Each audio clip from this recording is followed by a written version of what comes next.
And finally, the sudden resignation of Prince Harry from Sentebale has led to a series of uncomfortable questions surrounding the African charity. Sophie Chandauka, the charity's chairwoman, has now accused Prince Harry and co-trustees of bullying and harassment. While Harry's supporters say Chandauka's mismanaged funds and put the charity's future in jeopardy, she claims the Duke of Sussex wanted it to fail and then come to a heroic rescue. The war of words has also drawn in the Duchess of Sussex, Meghan Markle, as well. Here's more on the growing fallout. Prince Harry's journey with Sentebale began with a promise, one forged from grief and hope.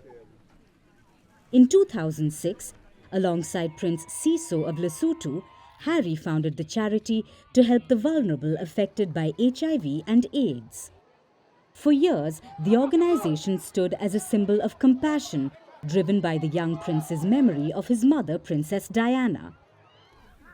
But today, Sentebale faces a crisis. The Duke of Sussex's brand is being labelled toxic. Earlier this week, Prince Harry and others quit the organization, citing irreparable relationship with the charity's chair of the board, Sophie Chandauka, who in turn claims the departure of trustees amounted to bullying and harassment. Can you imagine what that attack has done for me, on me, and the 540 individuals in the Sentebale organizations and their family? That is an example of harassment and bullying at scale. And so if the world didn't want to believe that there's such a thing as bullying, this unleashing of the Sussex machine on me and the 540 employees at Sentebale who received this and have had to defend it. The trouble began when Sophie Chandauka, a Zimbabwean lawyer, was appointed the charity's chairwoman in 2023. She says she was determined to modernize the charity, but it struggled to diversify its donor pool following Prince Harry's relocation to the United States.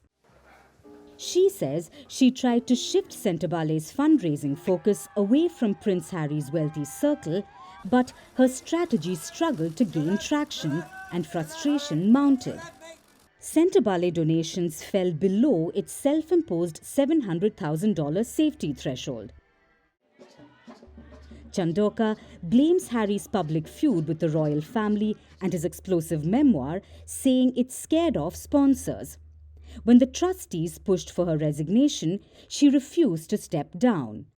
Then what followed was an all-out war. Chandauka's list of accusations was long. She claims Prince Harry wanted to force a failure and then come to a heroic rescue. She also insisted the board resented her vision of African leadership. I put a whistleblower complaint about the bullying, the harassment, and the misogyny, and Prince Harry interfered in the investigation of that. So it's a cover-up, and the prince is involved. But this saga had another explosive angle: Meghan Markle. The incident traces back to a polo match in Miami, where cameras captured a moment that quickly went viral. An ex-user pointed out that the Duchess of Sussex seemed to have motioned for Chandauka to step aside during a photo op. Forced to duck awkwardly under the trophy, Chandauka's discomfort was visible, and users wasted no time in lashing out at Meghan over her treatment for her staff. Chandauka claimed Harry demanded she defend Meghan in the press, insisting she make a statement that Meghan hadn't been rude. Prince Harry asked me to issue some sort of a statement in support of the Duchess, and I said I wouldn't. Not because I didn't care about the Duchess, but because I knew what would happen if I did so, number one. And number two, because we cannot be an extension of the Sussex. Amidst the chaos, the Charity Commission has launched an investigation into the latest allegations against its trustees. But as the legacy of Diana's dreams seems to slip further away, the question remains: can Sentebale rise from the ashes, or will the storm consume it whole? Greeting you with aloha and namaste. I love India. Presence, occupation of a territory by another country pertains to India, what we saw in Kashmir. How do you see Trump's America? Yes, the current administration behaves differently from the previous administration.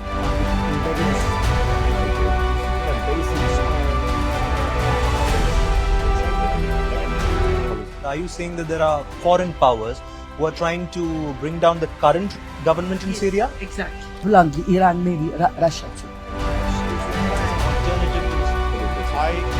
Prime Minister Modi committed to South-South, cooperation.